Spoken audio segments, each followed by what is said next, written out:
प्राचीन काल की बात है, जब धरती पर धर्म और न्याय की मर्यादा को सर्वोच्च माना जाता था।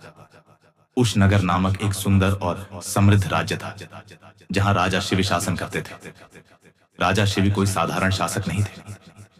वे अपनी उदारता, करुणा और परोपकार के लिए विख्यात थे। उनकी एक ही इच्छा थी कि वे प्रत्येक दुखी प्राणी के कष्ट दूर कर सके और सच्चे धर्म का पालन कर सके। राजा शिव की प्रजा उन्हें देवता के समान मानती थी।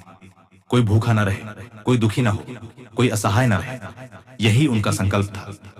वे न्यायप्रिय और करुणावान थे। उनके राज्य में पशु पक्षियों तक को भय नहीं था। एक बार उन्होंने भगवान से यह प्रार्थना की थी कि उन्हें इतनी शक्ति दें कि वे हर दुखी जीव की सहायता कर सके, चाहे उसे कितनी ही बड़ी कीमत क्यों न चुकानी पड़े। उनकी यह धर्मनिष्ठा और परोपकार की ख्याति दूर दूर तक फैल चुकी थी। स्वर्गलोक में भी उनके पुण्य कर्मों की चर्चा होने लगी। देवताओं के राजा इंद्र को यह सुनकर चिंता हुई कि कहीं राजा शिव के बढ़ते यश और पुण्य उनके सिंहासन के लिए खतरा न बन जाए। इंद्र सोचने लगे, यदि इस मनुष्य का धर्म और त्याग ऐसे ही बढ़ता रहा तो वह एक दिन स्वर्गलोक से भी श्रेष्ठ बन जाएगा। इंद्र ने राजा शिव की परीक्षा लेने का निश्चय किया। उन्होंने अग्निदेव से इस योजना में साथ देने का आग्रह किया और दोनों एक दिव्य योजना बनाकर पृथ्वी पर उशनगर की ओर चल पड़े। इंद्र ने बाज, शिकारी पक्षी का रूप लिया, जबकि अग्निदेव ने एक भयभीत कबूतर का। सुबह का समय था।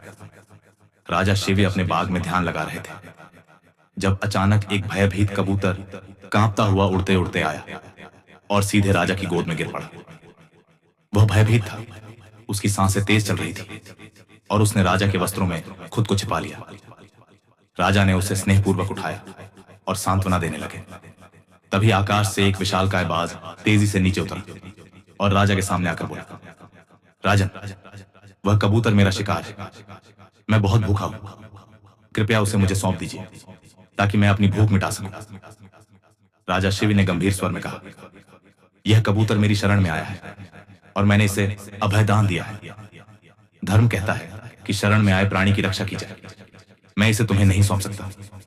बाज ने तुरंत तर्क दिया, महाराज, यदि शरणागत की रक्षा करना आपका धर्म है तो भूखे को भोजन देना भी तो धर्म है। यदि आपने मेरी भूख की अनदेखी की तो मेरी मृत्यु का पाप आप पर लगेगा। मेरे छोटे छोटे बच्चे भी भूख से मरेंगे। क्या आप इतने पाप का बोझ उठाना चाहेंगे? राजा धर्म संकट में पड़ गए। एक ओर शरणागत की रक्षा का धर्म था, दूसरी ओर भूखे को भोजन देने का कर्तव्य। दोनों ही कार्य धर्म के अंतर्गत आते थे। राजा कुछ क्षण मौन रहे, फिर उन्होंने दृढ़ निश्चय के साथ कहा, मैं तुम्हें यह कबूतर नहीं दे सकता, लेकिन इसके बदले मैं अपने शरीर का मांस तुम्हें देने को तैयार हूं। जितना चाहिए उतना ले लो। बाज ने कहा, यदि आप वास्तव में मुझे भोजन देना चाहते हैं तो इस कबूतर के बराबर वजन का मांस दीजिए। मेरे लिए यह मायने नहीं रखता कि मांस किसका है, लेकिन उसका वजन बराबर होना चाहिए। राजा ने तुरंत तराजू मंगवाया। एक पलड़े में कबूतर को रखा गया और दूसरे में उन्होंने अपने शरीर का मांस काटकर डालना शुरू किया। लेकिन आश्चर्य की बात थी कि कबूतर का पलड़ा भारी ही बना रहा। राजा बार बार अपने शरीर से मांस काटते गए, हाथ, जांघ, कंधा, जहां से भी संभव हो वे मांस काटते और तराजू में रखते, लेकिन हर बार कबूतर का पलड़ा भारी ही निकलता। ऐसा प्रतीत होता था मानो वह छोटा सा पक्षी असाधारण रूप से भारी होता जा रहा हो। यह दृश्य देखकर राजधानी की प्रजा सिहर उठी। खबर जंगल की आग की तरह फैल गई और पूरा नगर राजमहल की ओर दौड़ पड़ा। लोगों की आंखों में आंसू थे, सभी भावुक हो चुके थे।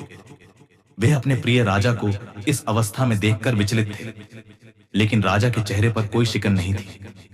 उनका मुख तेजस्वी और शांत था, मानो वे कोई महान तपस्या कर रहे हों। जब राजा ने देखा कि चाहे कितना भी मांस दे दें, तराजू बराबर नहीं हो रहा, तो उन्होंने एक साहसिक निर्णय लिया। उन्होंने कहा, अब मैं स्वयं ही तराजू के पलड़े में बैठता हूं ताकि यह कबूतर के बराबर हो जाए। यदि मेरे प्राण देकर भी किसी प्राणी की रक्षा होती है तो यह जीवन सफल है। राजा जैसे ही तराजू पर बैठे, आकाश से दिव्य प्रकाश फैल गया। पुष्प वर्षा होने लगी, आकाश में संगीत गूंजने लगा। और पूरे वातावरण में दिव्यता फैल गई।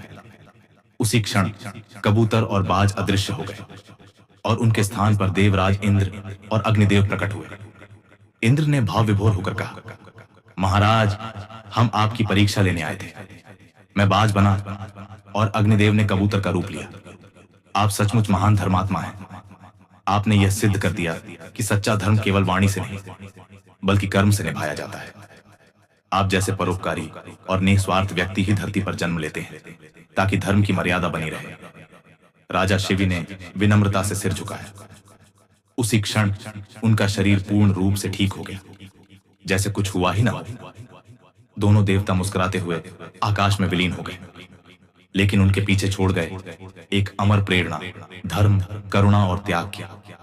राजा शिव की यह कथा आज भी हमें सिखाती है कि सच्चा धर्म वही है जो बिना किसी स्वार्थ के निभाया जाए, चाहे उसके लिए कितनी ही बड़ी कीमत क्यों न चुकानी पड़े।